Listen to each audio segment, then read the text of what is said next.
মেয়েটার জন্য তার বড্ড দুশ্চিন্তা। যদিও কালো, কিন্তু মনটা তার খুব ভালো। রুকাইয়া আর রুবি মিলে কথা বলছিল, এমন সময় সাইমা রুমে প্রবেশ করে।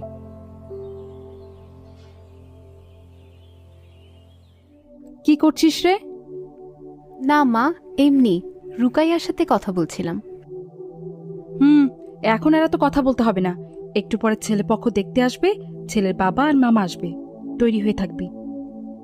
কিন্তু মা, বিয়ের সময় শুধু ছেলে আর ছেলে মারহাম কোনো নারী বাদে কাউকে মেয়ে দেখানো ইসলামের মধ্যে জায়েজ না। তাও ছেলে দেখতে পারবে যখন দুই পরিবারের সবকিছু সবার পছন্দ হয়। হয়েছে হয়েছে, তোমাকে আর অত জ্ঞান দিতে হবে না। বাইরে কি কাজ বাকি আছে সেগুলো দেখো। সারা জীবন দেখে আসছি, আর এখন উনি আসছে নতুন বাণী শোনাতে। সাইমা রুকাইয়ার কথা শুনল না, বরং রাগ দেখিয়ে চলে যায়। রুবিও রুকাইয়ের সাথে একমত, কিন্তু মায়ের ভয় কিছুই বলতে পারছে না।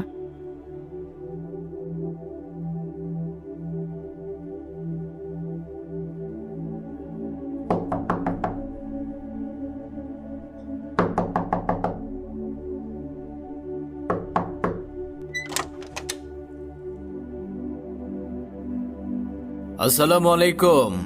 আসুন আসুন, আপনারা ভিতরে আসুন। কই গো রুবির মা, দেখো কারা আসছে।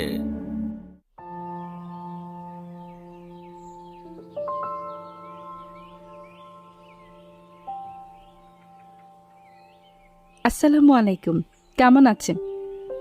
জি ভালো। নিন, আপনাদের জন্য সামান্য কিছু আয়োজন করলাম। সত্যি বড় সামান্য হয়ে গেল।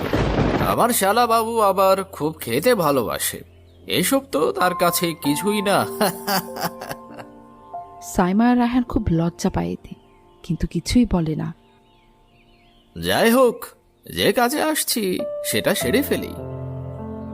এরপর সাইমা ভেতরে চলে যায়, আর রুকাইয়া মানা করা সত্ত্বেও রুবিকে তাদের সামনে নিয়ে আসা হয়। আসসালামু আলাইকুম। ওয়ালাইকুম আসসালাম। মেয়ে তো ভারী সুন্দর, মাশাল্লাহ। জি, একদম দুধে আলতা গায়ের রং, সব কাজেই তার হাত একদম পাকা। তা তো বুঝলাম। তা এত সুন্দর মেয়েকে নিশ্চয় সাজিয়ে দিবেন। তা কি কি দিবেন? কি যে বলেন দুলা ভাই, তাদের মেয়ে তো তারাই সাজিয়ে দেবে।